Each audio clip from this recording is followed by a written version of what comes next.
শেখ সাহেব সাথে থাকলে আগের থেকে সবকিছু রেডি থাকা লাগে। যেমন ধরেন আমি স্বামীর কাছে যাওয়ার আগে স্বামীকে কল দিয়ে নিচে থাকতে বলা লাগে, কেননা শেখ সাহেব আবার লেট করতে চায় না। শেখ সাহেব খুবই বাড়ি বিজি মানুষ।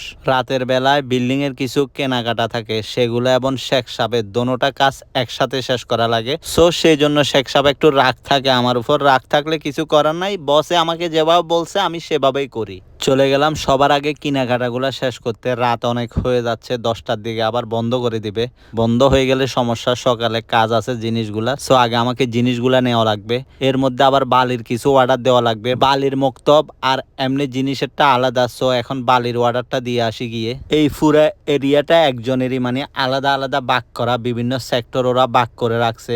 রড, সিমেন্ট, বালি আলাদা। এরপরে যেগুলা পাইপ ফিটিংস বা যাবতীয় ইলেকট্রিক জিনিস যেগুলো প্রয়োজন ওগুলো আলাদা। এখানে একটা কথা বলে রাখি, আজকের ভিডিওটা 2 দিনের। এর আগে যে ভিডিওটা দেখছেন সেটা একদিন আগের। ওই দিন খুব কম জিনিস ছিল, শেখ সাহেবের সাথে ছিলাম, তারপরেও শেখ সাহেব রাগ করে ফেলছে, মানে ও খুব গরম। সো পরের দিন আমার কাজ আরো বেশি ছিল, অনেকগুলো কারেন্টের তার লাগতো। সেই দিন বসকে বলে আর শেখ সাহেবকে সাথে নিয়ে যায়নি, আমি একাই গেছি স্বামীর সাথে।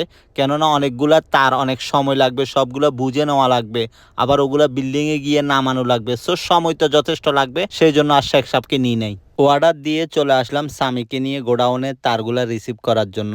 এরপরে মুদিরও আসছে সাথে, ওই দোকানের মুদির। বলতে গেলে ওইখানে আমার কোনো কাজ নাই, মুদিরে বুঝাই দিবে, স্বামী বুঝে নিবে। স্বামী বুঝে নিবে কারণ বিল্ডিং এর স্বামী থাকে। মিস্ত্রি আসলে স্বামী প্রত্যেকটা জিনিস মিস্ত্রিকে বুঝাই দিবে, এবং স্বামী থেকে পরে আমি বুঝে নেব কতটুকু তার লাগছে, কতটুকু লাগে নাই, কয়লাফা লাগছে। তখন সবকিছু স্বামী থেকে বুঝে নিয়ে আমি আবার বসকে বলতে হবে, যে মেমো আছে জিনিসের, সেই মেমো অনুযায়ী বসকে আমি প্রত্যেকটা জিনিস বুঝাই দেওয়া লাগবে, যে এতটুকু লাগাইছি বা এতটুকু আছে, আরো লাগবে কি লাগবে না, ওভারঅল সব কিছু। কেননা এর আগে কিন্তু একবার তার চুরি হয়ে গেছে বিল্ডিং থেকে। সো এখানে বসের অনেক টাকা লস হয়ে যাচ্ছে, মোটামুটি 30,000 রিয়ালের মতো। সো সেই জন্য এখন যা করতেছে সবকিছু সতর্কভাবে করা লাগতেছে। এটা একটা দায়বদ্ধতা, উনি টাকা দিচ্ছে আমাকে এবং জিনিসগুলো আমি কিনতেছি, ভালো কিনতেছি নাকি খারাপ কিনতেছি সেটাও আমার উপর। এরপরে বিল্ডিং এ ফসাই দেওয়া, কাজ করা, সবকিছু আমার উপর। সো এটা অনেক বড় একটা দায়িত্ব। এখন না, শুধু অনেক আগের থেকে আমি এগুলো পালন করে আসতেছি আমার বসের। গোডাউন থেকে বুঝে নিয়ে আবার চলে যাচ্ছি দোকানে। দোকান থেকে মেন যে মেমোটা সেটা নেওয়া লাগবে। মেমো এটা নেওয়ার পরে আবার বসে দেখতে হবে, মেমোটা মিলাইতে হবে সবকিছু ঠিকঠাক আছে কিনা। অনেক সময় গোডাউনে ভুল করে ফেলে, লেখে একটা দিয়ে দেয় আরেকটা। ওদেরও অনেক সময় লস হয়ে যায়, আবার আমাদেরও লস হয়ে যায়। তো সেই জন্য ভালোভাবে দেখে নেওয়া ভালো, দোনোজনের যেন সবকিছু ঠিকঠাক থাকে। ওরও কেন লস হইতো, আমার লস হইলে তো অনেক সমস্যা, কারণ আমাকে আবার সেটা বুঝাই দেওয়া লাগবে আমার বসকে। সবকিছু শেষ করে চলে আসলাম বিল্ডিং এ। এখন দোনোজন এগুলা নামাচ্ছি। এখন থেকে স্বামী যতদিন পর্যন্ত এই তারগুলা শেষ না হয় কোথাও যাইতে পারবে না, ওকে সবসময় বিল্ডিং এ থাকতে হবে।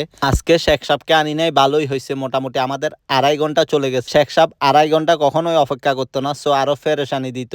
এর থেকে ভালো শেখ সাহেবকে নিয়ে আসি না, মোটামুটি নিরিবিলি কাজগুলো শেষ করতে পারছি। আমাদের কাজ শেষ হইতে হইতে দোকানও বন্ধ করে ফেলছিল। আর বড় করব না, সবাই ভালো থাকবেন, সাথেই থাকবেন। আসসালামু আলাইকুম।